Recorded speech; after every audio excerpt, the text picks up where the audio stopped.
Hello, good evening and welcome ladies and gentlemen to another week and with another fascinating evening of Porsche Cup racing in the one and only iRacing Porsche Cup by CONSPIT, the official iRacing series hosted on the premier sim racing platform available only on PC. And goodness me, what a round of racing we've got. It is week 2 of the 2025 Season 4 campaign and we have made our way from Mexico to Portugal for a circuit that is young but wildly familiar. It is none other than the Autódromo Internacional do Algarve, or the Algarve International Circuit as it's known in short. A circuit located in the limits of Portimão City, also referenced as the Portimão Circuit as a result. It is a young circuit in the fact it only opened in 2008, but its vibrant run of corners, plus also its extensive elevation changes and extended straights, is a circuit that feels absolutely old school, and it wouldn't be amiss if we wound back the clock the best part of 70 or 80 years. So for our drivers to do well here today, they're going to need to be highly consistent for its 15 corners and over its 4.58 kilometre track length. They're also going to need to be ready to know exactly when to battle under braking and when to let it go. But where are my manners? Allow me to welcome you all to this live broadcast of the circuit side as you're tuning in to another strength-fulfilled broadcasted race. And this, of course, being from the top split session as of this fine Wednesday, the 24th of September 2025 in the 1945 Greenwich Mean Time, that's GMT, or Universal Coordinate Time UTC slot. And indeed, you're tuning in right now on YouTube at youtube.com and search for TX11TX, Authority Paul Walsh, and you can be tuning in there and joining in amongst the likes of Fabian HD, who we say hello to, and also Maxim Racing. I hope you're both doing well. But as we get ready to go racing, 14 laps are on the agenda and qualifying is currently underway. So let's make haste. There was a little bit of a risk of rain, but it doesn't look as though we've got any rain coming to this race today, and therefore it's looking to be a dry but cloudy session throughout. And whilst the rain's not going to be here to mix things up, I'll definitely tell you one thing. We have got an incredible strength of field here, the second highest in our broadcasting history. And we look forward to unveiling who exactly is going to be the winner, or at least on the podium, come the checker flag. But to give you a recap of the season, of course, last time out, we were the Autódromo Hermanos Rodriguez, making its debut on iRacing as of the 2025 Season 4 campaign. And an absolutely brilliant circuit to that, as our drivers look ready to do dueling today from the Mexican circuit all the way here in Portugal, at the Algarve International Circuit. But after today, of course, we've got plenty more rounds of racing to come, week in, week out. And next up on our calendar is none other than another new circuit, albeit made its debut a couple of seasons ago, and that is the Shell V-Power Motorsport Park at the Bend, as we'll be making our way to Australia. And for the first time in the Porsche Cup Series history, our drivers will be taking it on its extensive international out on Wednesday, the 1st of October. But of course, we can't dwell too much on our calendar because we've got plenty lying in wait, but we've also got our brilliant circuit for today awaiting us. It's the Grand Prix round of the Portimão Circuit, located within the limits of Portimão in the Faro district of the Algarve region of Portugal. 15 corners and a big thank you to iRacing.com, not just for the brilliant simulator, but also the fantastic track maps that come with it. And what you can see here on a two-dimensional image, it is absolutely bristling with variety, but a two-dimensional image does not quite do this circuit justice when it comes to the absolute severity of those gradient changes over the course of the lap, and also the fact that around here our drivers need to keep their wits about them, and indeed it is a very stamina-intense circuit as much as it is intense on the brakes and also on the throttle bodies. But as our drivers that attack this circuit in their Porsche 992 Cup cars, were a consistent driver with just as potent as a one-lap wizard out there, and therefore this is a great equaliser of circuits like no other. But in terms of our rules, before we do go racing, this is an open setup series, of course. We're running the open setup here, whereas we also do have the parallel fixed setup series, but it's open setups which our drivers bring to each and every week of racing. In terms of how we set the grid, it'll be set via a closed qualifying session, which is midway through. And the race shall commence via a standing start as a tradition of the iRacing Porsche Cup by CONSPIT, with drivers receiving a drive-through penalty if they accumulate 70 more instant points. If they get to 25, they'll be disqualified. But enough rules, regulation, everything in between. We're here for the racing, so let's head back to circuit. And there we do see, back on the grid, having missed the season opening broadcast last time out, it's Philip Hammer there, our highly consistent German driver, as he roars his way around, a multi-time winner of the Strength of Field broadcasted races, and a multi-time podium finisher as well. And what can he do today in the number one car? For reference, strength for field here, an absolutely incredible 5,225, the second highest we've had in the history of these broadcasts, only been surpassed by the Season 3 Week 1 event at the Spa-Francorchamps circuit, where we did reach an absolutely climatic high of 5,644, but indeed we're not too far short as we're heading towards the end of this qualifying session. We will bring up our drivers' iRatings and licenses there on the top left-hand corner of your screen on the time tower, in case you are curious as to what the ratings of drivers are, but indeed we have got an absolutely incredible set of driver ratings here, ranging all the way for the best part of 9,300 if you're Philipp Hammer, all the way down to 3,900 if your name is debutant Augustin Dorvat, who currently has yet to get a lap on the board. And well, here is another debutant of Ales Pleva, as Pleva makes his way towards the end of this qualifying lap.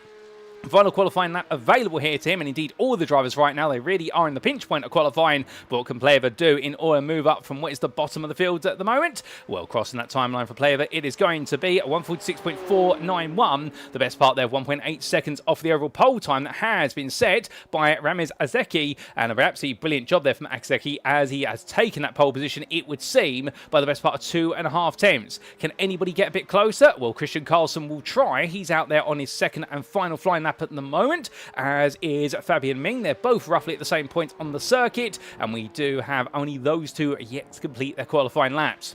Now, qualifying is going to be very important at this circuit because you can do battle at the Portimão Circuit. Indeed, you can see how wide the track surface is, but battling around here is costly in terms of time. We saw last time out in Mexico the fact that you could do battle at the Autodromo Hermanos Rodriguez quite comfortably in multiple corners because the quarter sequences are quite cut off from each other. You have chains of 2 or 3 quarters, or in the middle section, the best part of 6 quarters, and then you have a straight. Around here, you don't really have a long straight other than the start-finish straight, and therefore the corners are roughly equidistant to each other, and battling into one pair of corners or a single corner costs you a huge amount of time for the next corner effectively because you lose any speed you'll carry to the next corner naturally. And that is why the Portimão Circuit is just as important about qualified as it is about the consistency over the distance. But as Carlson makes his way towards the line, currently 8th, a whole second off the overall pole time, well, Fabian Ming has crossed the line and jumped up to 9th for the 45.858. Good improvement there for Ming. But what about Carlson? And the answer is he doesn't improve. He stays where he is, and that's qualifying, ladies and gentlemen. Let's make our way to the grid then and see how they all line up for our week 2 straight for field race here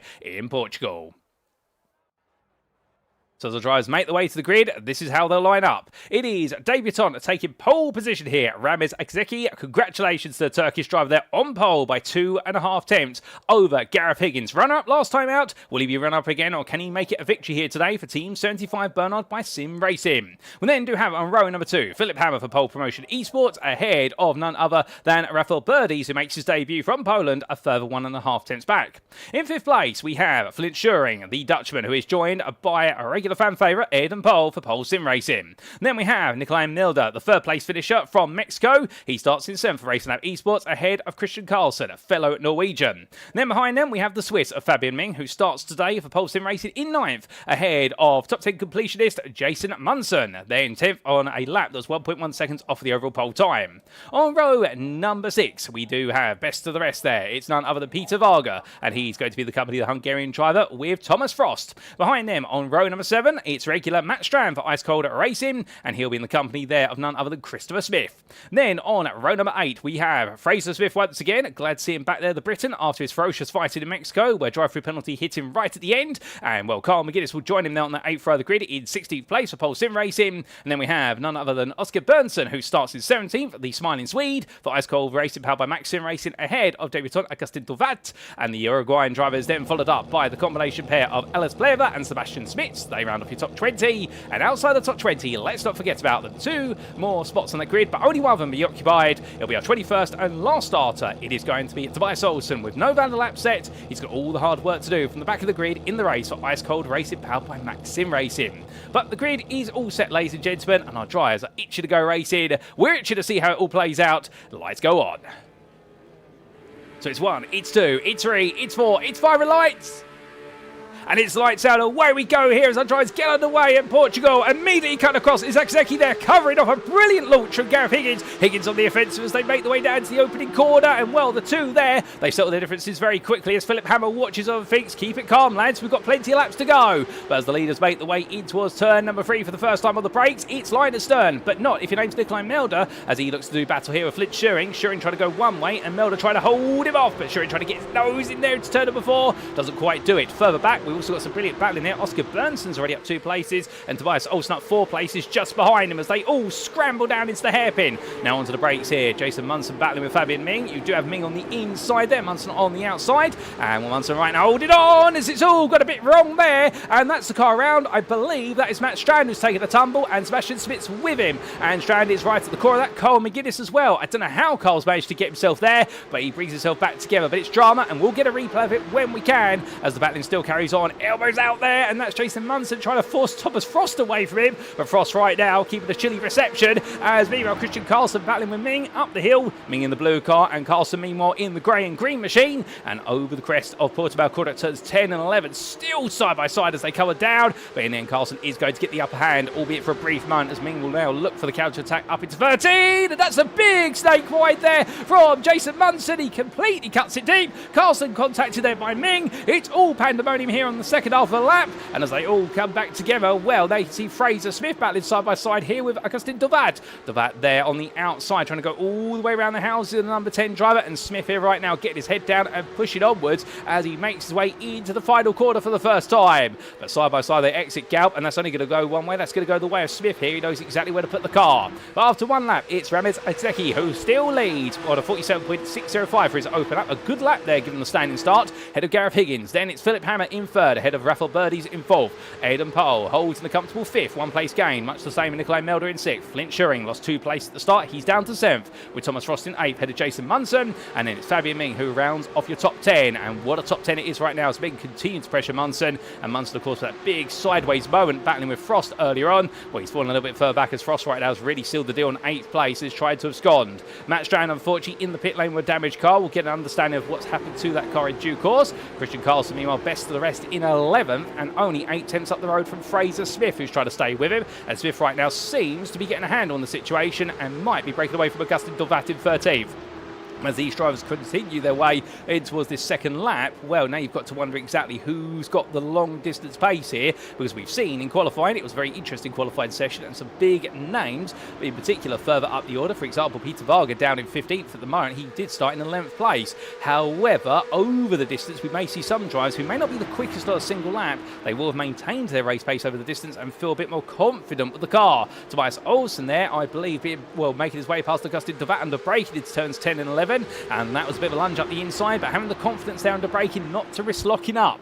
But as they all head in towards turn number 13, well, Dovat looks close behind, but is he going to be able to make a move? The answer is no, as we ride on board here with our number 18 driver, 4 places gained since the start, so he's very happy about that, I can imagine. But he'd like to finish in 13th if he can, particularly versus the number 2 driver here. And we'll remember the door number represents the I rating of the driver. The higher the door number in terms of close they are to 1, that means they've got the higher I rating. Meanwhile, your door number 21 driver, Sebastian Spitz, is your lowest I rated driver and has the biggest to gain when it comes to the I rating ranking of these drivers. But as they make the way onwards, they're back crossing the line there. Long way back from Olsen, but to be fair, comfortably ahead of the 2 behind. That is Varga versus Bernson. Bernson on the inside, and Varga has to go a little bit wide. Gives the space to Bernson, to be fair, respectful racing, and well through turns 1 and 2. They settle it down. Look up the inside there. That is a bit of a move from Pleva, fighting hard with Christopher Smith as they come through, and well, is it over between them? The answer is no. The RD Simsport driver here trying to go back on the attack, but Pleva holding on for now as Ales as they come down towards the hairpin. Will there be a move this time from Smith?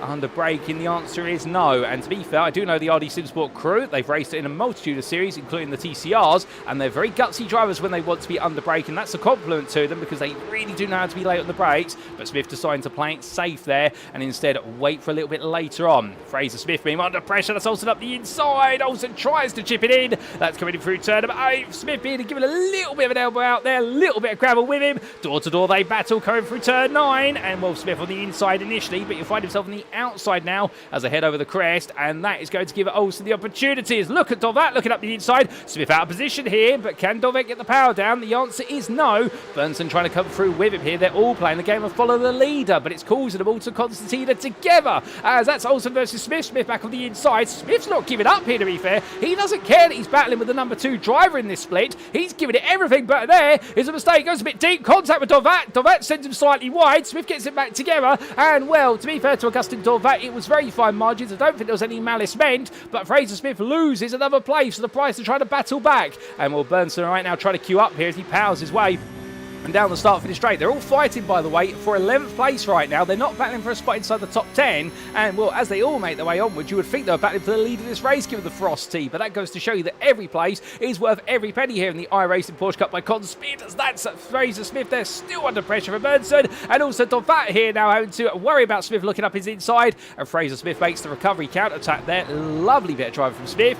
And, well, now here goes Bernson battling with Dovat. Dovat, however, gets the switch back to the inside of turn number 4. And, well, holds it together there, but now here comes Bernson again, swaps to the inside as the Maxim Racing driver, and coming down toward the braking zone here. I don't think Dovat's got an answer to this. I think Bernson's going to get this one done as Volga comes diving in, blazing red hot, and unfortunately collects there his rival, and well, it doesn't work out for Peter Volga at all. Now let's play over with him, and well, Christopher Smith takes the places, and both drivers there will slow down for their excursion, and that's going to be an absolutely nasty one then. They'll both be fuming about that one. But meanwhile, back to the very front of the field as things calm down for a brief moment in the battle for what is now 14th place between Bernson and Dovad. Well, looking to your leader here, Ramis Akzeki still leading ahead of Higgins and Hammer, and Rafael Birdies and Aidan Pole still completing that top 5, albeit Birdies and Pole falling a little bit away from your top 3. They are staying within a second of them. However, you would imagine that right now the top 3 might be onto something here in terms of their respective pace as they head towards the end of lap number 4.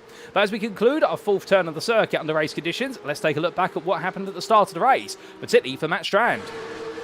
Now, this was Strand heading his way down towards the hairpin. There was the big altercation, of course, under braking here. Well, there was a fan out behind. There's 3 wide, but what exactly happened to Strand? Oh, no. Turned around there and turned around by a teammate of all things as well. That's not the way you wanted it to go. And well done to the number 21 there, Sebastian Smith, putting the brakes on at the right time. And, well, Augustin Dovat being collected in that. What exactly happened to Carl McGuinness? Was it McGuinness who got caught up in this, I wonder? Let's ride on board. McGuinness was making his way down to the braking zone. So Strand's a lot further up the road. Carmen is inside here. That was the number 2. That was Olsen coming down. So Olsen contacted Strand. And, well, I do believe the 2 fellow countrymen will be having a bit of a chat. And then McGuinness got the power down. Collected there by Olsen, who was collected by somebody else as he was trying to straighten himself out. So Carl McGuinness, and indeed a good number of drivers there, all step on each other's toes. And a bit of a nightmare moment there. We also had this happen a little bit later on for Christian Carlson. And this was Carlson making his way up in towards turn number 13 on the opening lap in battle with our number 13 driver there. And was he made his way under braking? It was a look up the inside and contact between the 2 of them. And that was a bit of a moment there that Fabian Ming will regret making afterwards, I think. I think Carlson will be on the radio too saying, what on earth are you doing? But I'm sure they'll keep it civil. And then we had this on lap number 4 between Alice Pleva, of course, and also another driver. Was it Pleva by himself? I think he was by himself in the number 7. Gets the power down coming out of turn number 8. Power oversteer one way, snaps it the other way, and the car snaps to the gravel there as the grandstand looks the other way. But Pleva there corrected his mistake very quickly, and we've just had this happen to Augustin Dovat, battling behind Fraser Smith on lap number 5, coming through turn number 4, takes a lot of apex curb, a lot of steering lock, and a lot of power. Oh my good lord, how on earth did Christopher Smith avoid that? I do not know, but I'll tell you one thing, Smith did very well there with cat-like reflexes. Let's see if we can get the onboard of that from Smith's perspective. Here it was, ladies and gentlemen, watch this. And incredible reactions there from Smith. Waited to tuck left and then realised going left was going to put him on a collisions course, so he went right just in the nick of time. But getting his power down there, 510 horsepower from a flat 6 engine from the German mark. It is not easy to suddenly make a quick direction change, particularly when the rear of the car is being lifted up coming out of turn number 4. Remember, these are rear engine, rear wheel drive cars. The centre mass is as rearward as possible behind the driver, over the rear axle as much as possible, with the engine being located there. And what it does mean when you come uphill through a corner apex, such as at turn number 4, the weight distribution of the car suddenly snaps away from you, and you've got to be fully committed, and you've got to straighten that steering as quickly as you possibly can. So sudden direction changes can kick the car around with a huge bout of oversteer.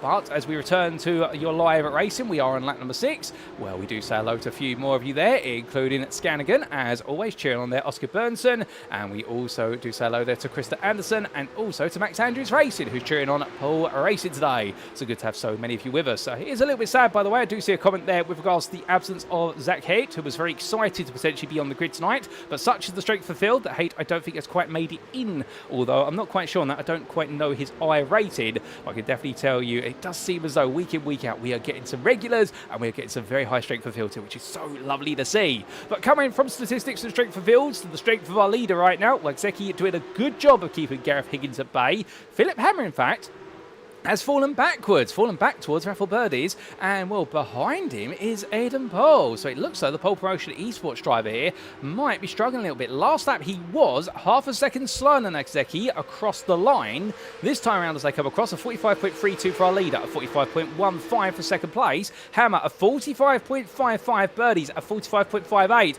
We are trending with our third place driver falling backwards to the rest of the top 5. So Hammer right now is going to have to get the defensive guard up here, albeit he's no stranger to doing it. Many of you may remember his absolutely brilliant defensive driving from the likes of, say, Circuit Zandvoort in Season 3 of 2025, where he put an absolutely stoic performance there. Indeed, right now, he's definitely got the pressure building on him. Flint Schuring, meanwhile, well, the Flying Dutchman here, he's flying for all the right reasons, which is he's absolutely charged his way back up the order as quickly as he can. Well, he's behind Nikolai Melder, who today, not battling for third, battling for sixth, but Melder, to be fair, I think last time out, taking that podium position, he was surprised at that in Mexico. And I think today he'll feel as though 6th place is what he's really targeted, and right now he'll want to make sure that Schuring cannot get on through, because despite Schuring being door number 16, his pace would suggest that he's inside the top 5, but right now he's outside of it. He's got 2 places to gain if he wants to be back to where he started at this race, as we do jump aboard the front bumper here of our number 16 driver.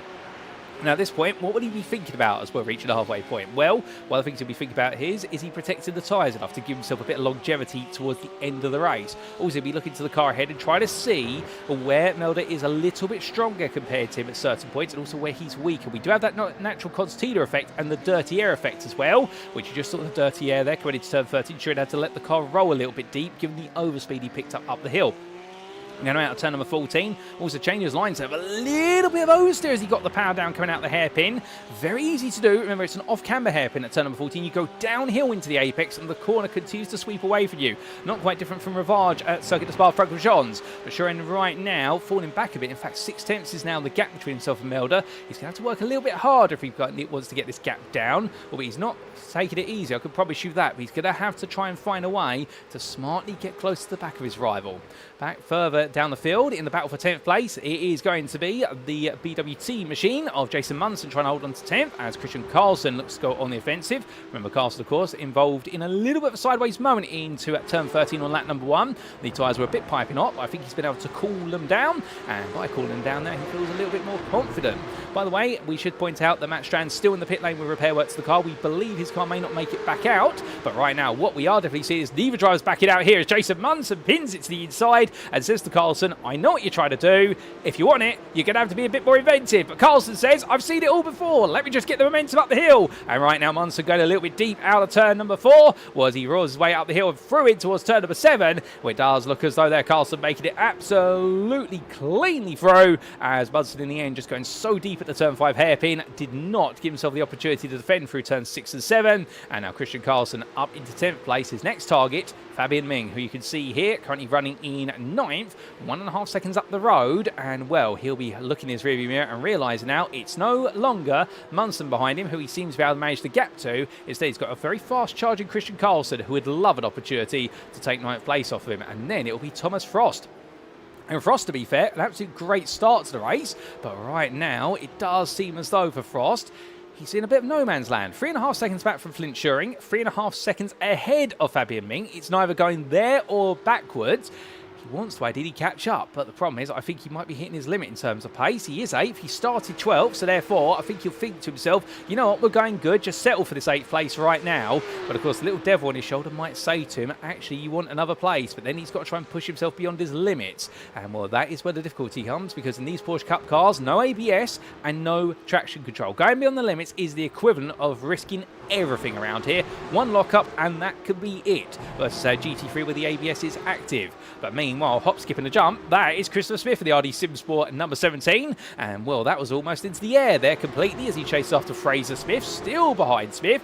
These two, it's the battle of the Smiths here. This is not Family Fortunes or Family Feud. This is Sim Racing at its finest. And right now, it is Fraser ahead of Christopher as they make their way down towards turn number 5. But Fraser Smith, for all the heroics in the early stage of the race, I think he's now plateaued a little bit into 14th. He has got some damage on that car, and he'll be hoping that Christopher Smith behind him is not able to seize on it, or he hasn't got the pace to be able to get close enough to attack. Of course, it's one thing to chase, it's one thing to catch, it's another thing to pass, as late great Murray Walker once said. And we're seeing that here at Portimão today with all the drivers. The fact once you get into that dirty air, you've got to find an advantage. And well, that advantage does not easily come forth. And that's why Philip Hammer right now, as we look back to the fight for third, he may be under increasing pressure from Rafael Birdies. However, now that Birdies is win 3 to 4 tenths of him, the problem is that Birdies now has to overhaul a huge amount of dirty air. Now, the way you can offset this, of course, is by running a bit of a different setup. You can change the aero balance of the car with regards to these machines in terms of the rear wing that's on them, but already you can imagine a good number of drivers will be running near to maximum rear wing on the car, given this is a high downforce circuit. Those who shave off a bit of rear wing, it'll be for this straight in particular, the start-finish straight, to gain 1 to 2 more miles an hour top speed in clear air, and in dirty air that could equate to 3 to 4 miles an hour more top speed and enable them to close up. So we can't really add more downforce to the car to try and offset the dirty air. What do you have to do then? You have to shake the brake bias around a little bit to help get some rotation on the car, but that also increases instability off the brakes when you go from braking to coming off them. The only other thing you can do from that point onwards is try and change up your lines. You turn in a little bit early, you brake a little bit earlier, and try to get the nose of the car to tuck in nice and early, and the dirty air will naturally carry it on its racing course. And that's what you're seeing Birdies do there into the turn 5 hairpin. He knows that dirty air is going to pull the car deep, so he's broken a bit earlier, turned in nice and early, and the car's actually nicely synced up when he's got the power down. He's loaded up the rear right tyre there, and it's just pushed the car through the hairpin. And you'll see it again here going through turn number 8, where Birdie's just taking a slightly different line compared to the racing line that Hammer's taken in order to make sure he doesn't lose any time to the car in front of him. And it's brilliant driving between them as they make the way in towards Portimão bend. Such a tricky bend, turns 10 and 11. And well, there you can see Birdie's going a little bit deep, just that dirty air pulling the car wide. A twitch to the nose there as he makes his way in towards turn number 12 in order to make sure that front end is all hooked up, and the weight again pitch forward now as he heads into the switchback sequence of hairpins here at 13 and 14.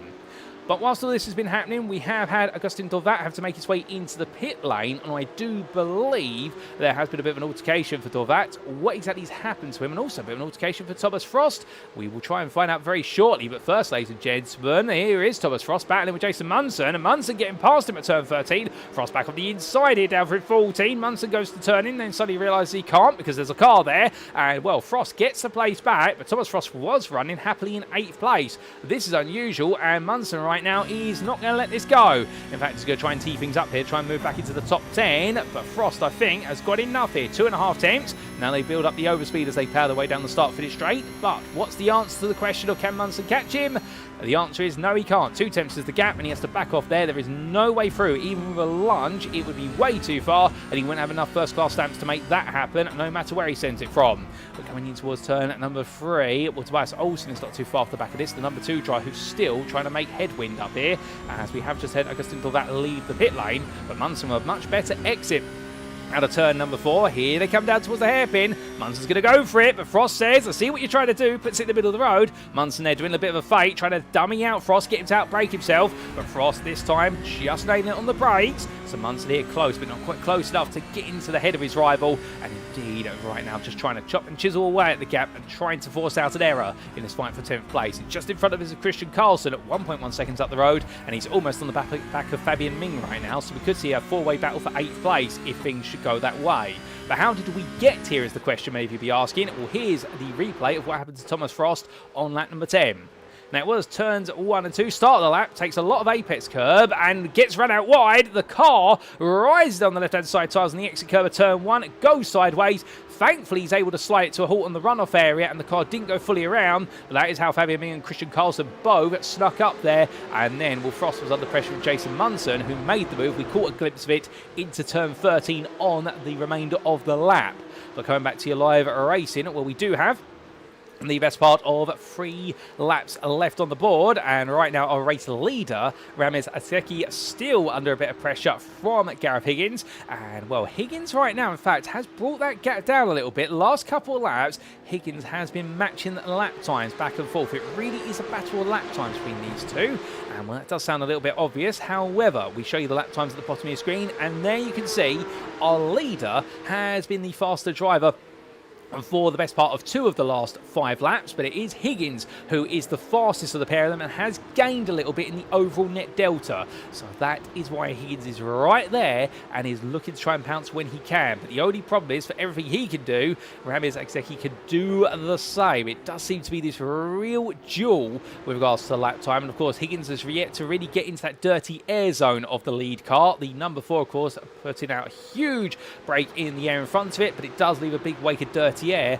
and therefore that is going to be the challenge right now. As Higgins, if he can get within half a second, what can he then do on top of what he's already doing with the car? Well, speaking of a driver who's well within a quarter of a second of the car in front, Tobias Olsen over the back of Munson. If he was any closer right now, I think he would be a touch of the rear wing.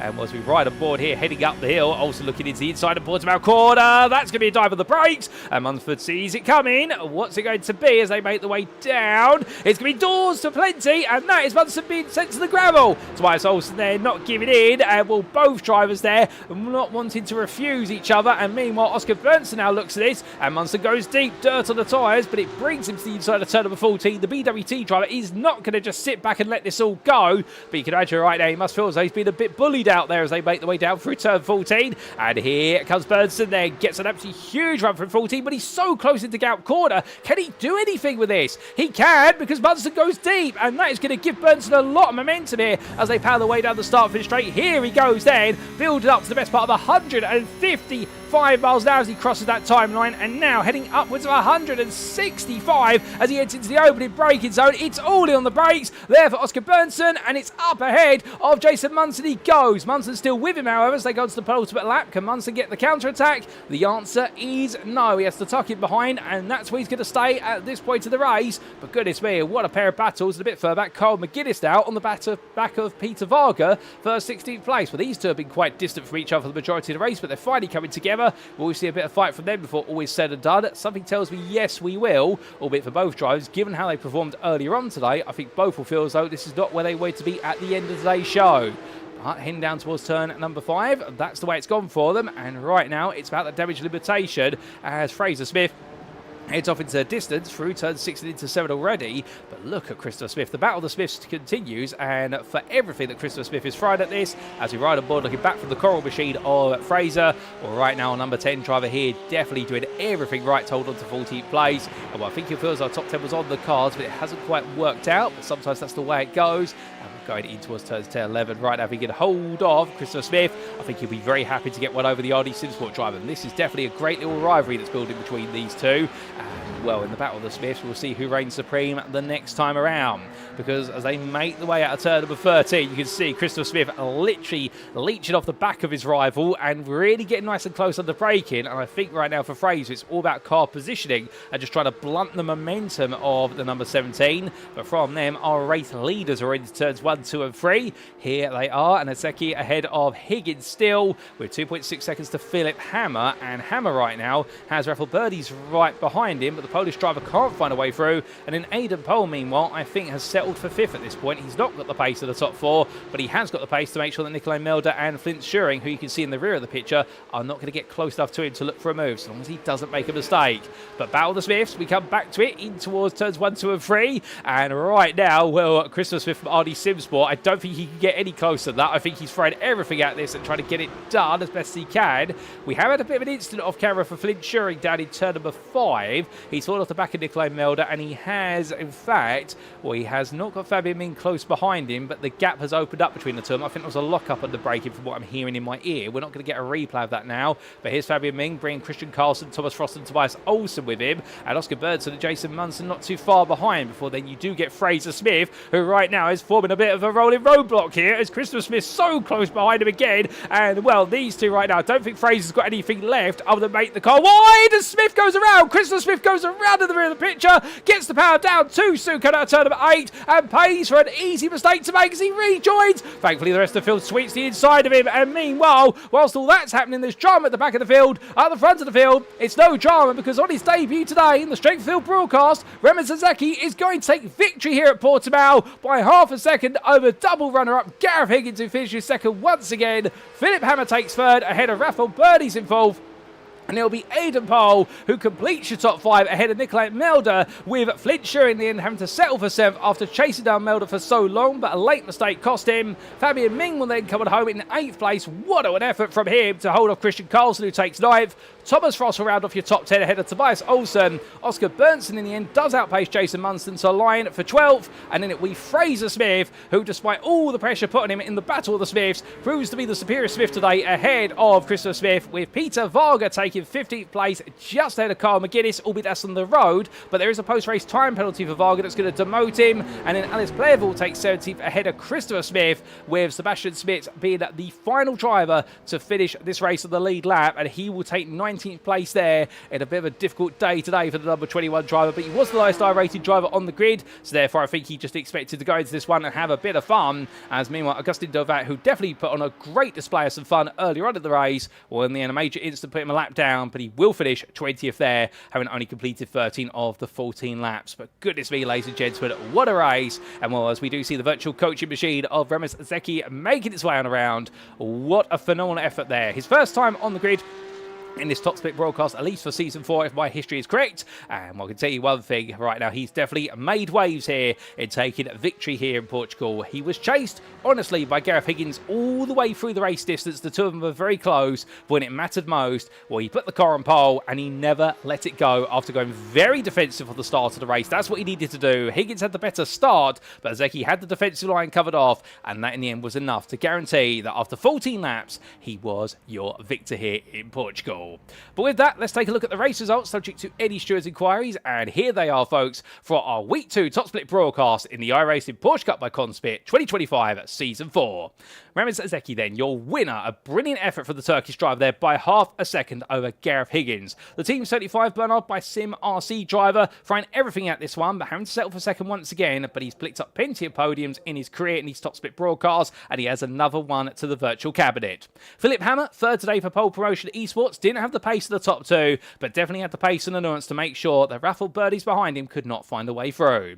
Aidan Pole took 5th place in the end, a bit of a quiet one for the American driver for Pole Sim Racing, but the team will be very happy with his effort, ahead of Nicolai Melder for Racing Lab Esports, and the number 8 driver there, despite a little bit of a scrappy start in amongst the mid-pack, well, in the end he held on to that 6th place and was a very happy finish for him. Flint Schuer, 7th place there on his debut. He'll be one to watch out for going forward, because the Dutchman there showed an incredible sense of pace. However, it got a little bit too much on the final lap and therefore had to settle for 7th rather than chase down 6th. Fabian Ming took 8th place there, the Pole Sim Racing driver, making it a top 10 for himself and his teammate. And what an effort from him in the number 13, particularly when he had Christian Carlson and Thomas Frost round off the top 10 immediately behind him. We also have to include the Ice Cold Racing powered by Max Sim Racing pair there of Tobias Olsen and Oscar Bernson. Best of the rest of the former, and for the latter it was a 12th place, but they were right in the hunt at the end. A second ahead of Jason Munson, who will be a little bit incensed about the elbows out racing between himself and the two smiling Swedes. However, the British driver there definitely put on as much elbow craft as he could, but in the end, being fair, it didn't quite work out for him. Behind the number 14 driver is fellow countryman Fraser Smith, who held on to 14th by the skin of his teeth, with Carl McGuinness there settling for 15th and being promoted to 15th place with the demotion of your original 15th place finisher Peter Varga, a post-round penalty. And then we did see Alice Player in 16th for core team, ahead of RD Simsports Christopher Smith, with Sebastian Spitz finishing in 18th place, and behind the German driver it was the Hungarian demoted to 19th for a post-race time penalty for a black flag. Well, it was 19th for Peter Varga, a frustrated end to the day, but finishing as per his door number, so there's a little bit of poetry in that.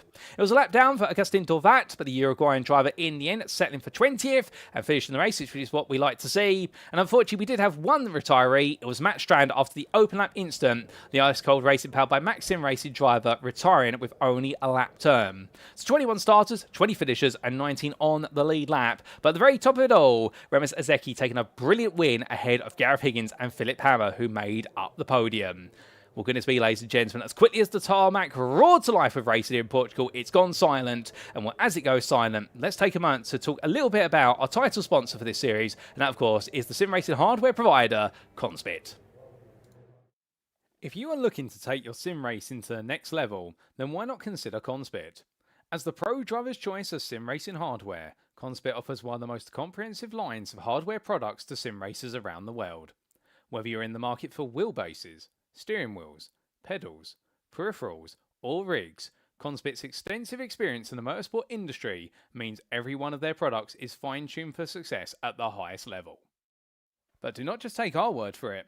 We're brand ambassadors including 2022 Grand Prix Macau GT Cup champion Luo Kaliu, 2022 Porsche Carrera Cup Asia champion Liu Ye, 2022 Chinese Touring Car Championship champion Rodolfo Avila, and 2023 GT World Challenge Asia GT3 Cup champions Climax Racing. You shall be in pole position for victory when you invest in CONSPIT's hardware. If you'd like to know more, be sure to head to conspit.com today. Well, ladies and gentlemen, we move on in a week's time to week 3 of the iRacing Porsche Cup by CONSPIT, and in 2025 Season 4, week 3 is going to see us make our way to the Australian circuit of the Shell V-Power Motorsport Park at The Bend. An extensively long circuit and one that many drivers will not be familiar with, and could that unfamiliarity be the downfall of some of our regulars as see a new name rise to the top? There's only one way to find out. Tune in a week's time on Wednesday the 1st of October 2025 as we bring all the racing action from our top split live from circuit side. But until then, we have been the iRacing Porsche Cup by CONSPIT. I've been your host and commentator, Paul Walsh, also known as TX141 or Britain a Spit, depending on what media you follow me on. And until next time, remember to stay safe, stay well, stay smiling, and much like our drivers, ladies and gentlemen, remember to stay on track. Good night.